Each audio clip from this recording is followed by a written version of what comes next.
Yesterday morning, the committee heard from Ambassador Gordon Sondland, the American ambassador to the European Union, the de facto leader of the Three Amigos, who had regular access to President Donald Trump and pressed the new Ukrainian President, Vladimir Zelensky, for two investigations Trump believed would help his re-election campaign.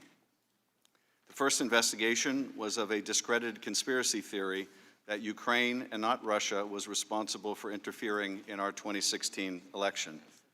The second investigation was into the political rival Trump apparently feared most, Joe Biden. Trump sought to weaken Biden and to refute the fact that his own election had been helped by a Russian hacking and dumping operation and Russian social media campaign directed by Vladimir Putin. Trump's scheme stood in contrast to the long-standing bipartisan foreign policy of the United States by undermining military and diplomatic support for a key ally and set back U.S. anti-corruption efforts in Ukraine.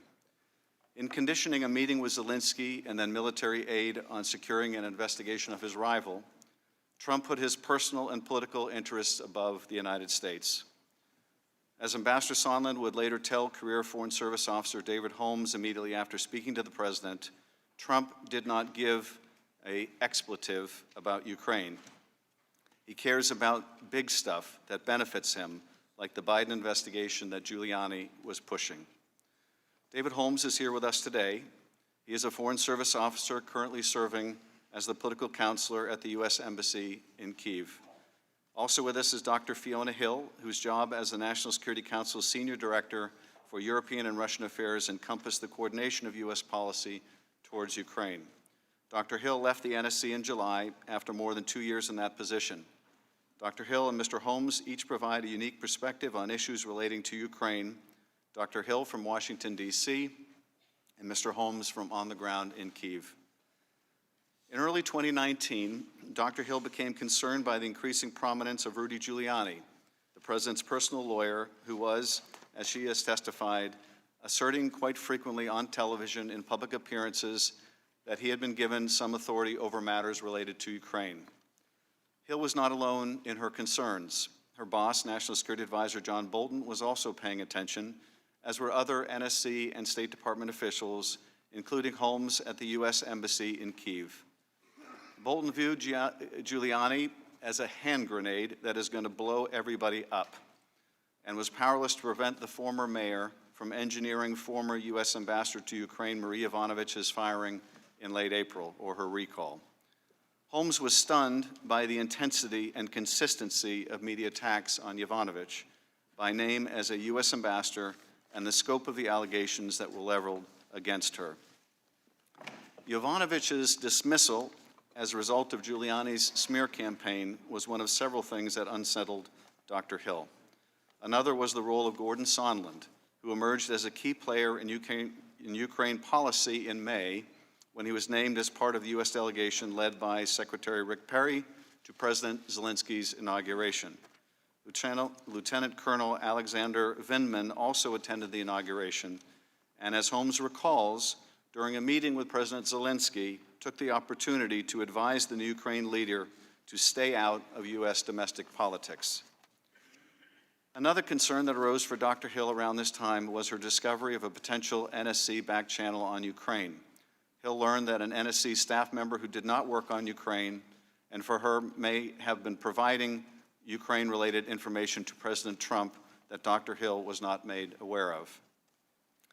According to Holmes, following the Zelensky inauguration, Sondland and Perry took a very active and unconventional role in formulating our priorities for the new Zelensky administration and personally reaching out to President Zelensky and his senior team.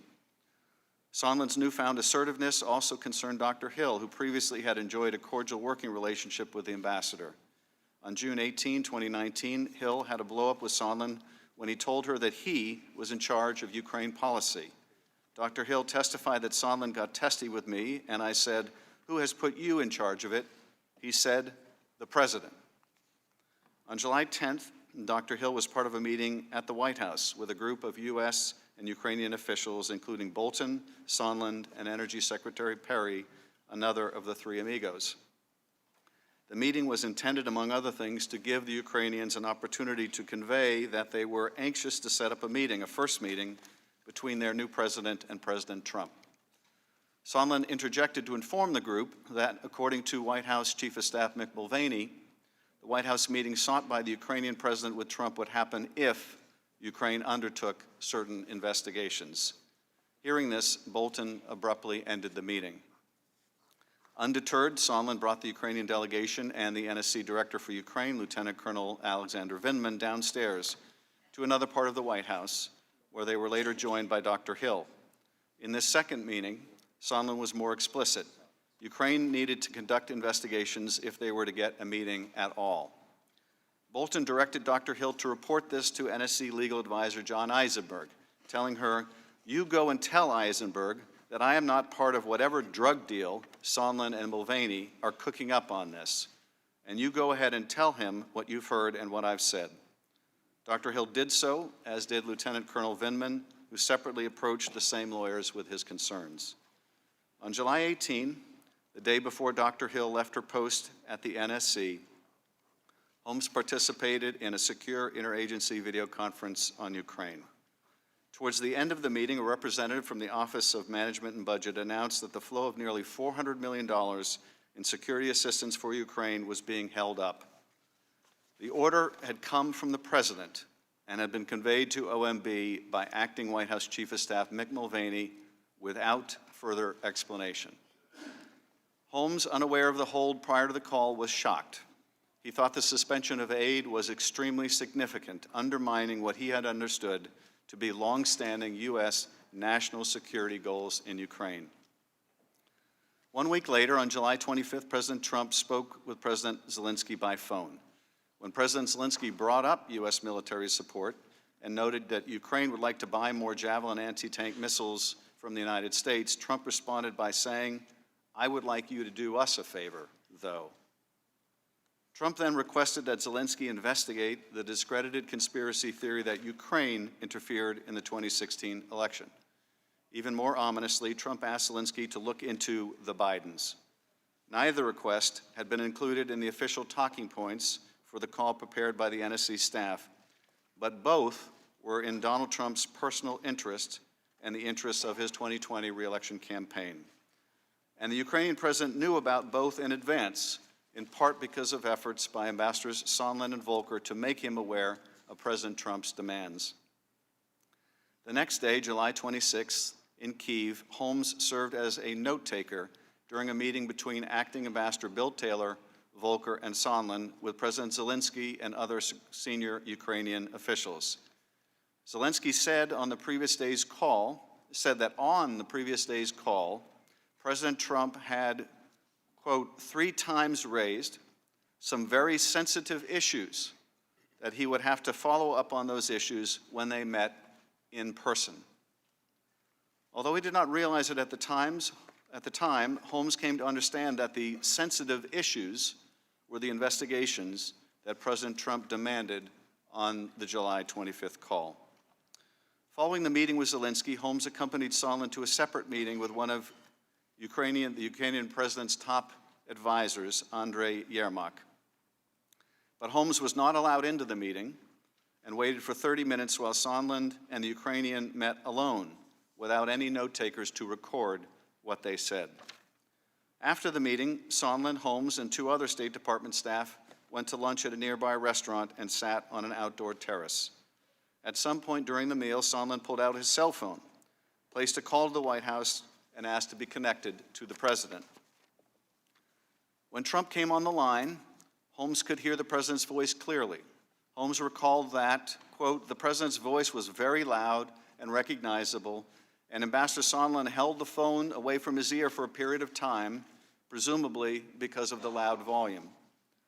Sondland said he was calling from Kyiv. He told the president that President Zelensky loves your ass.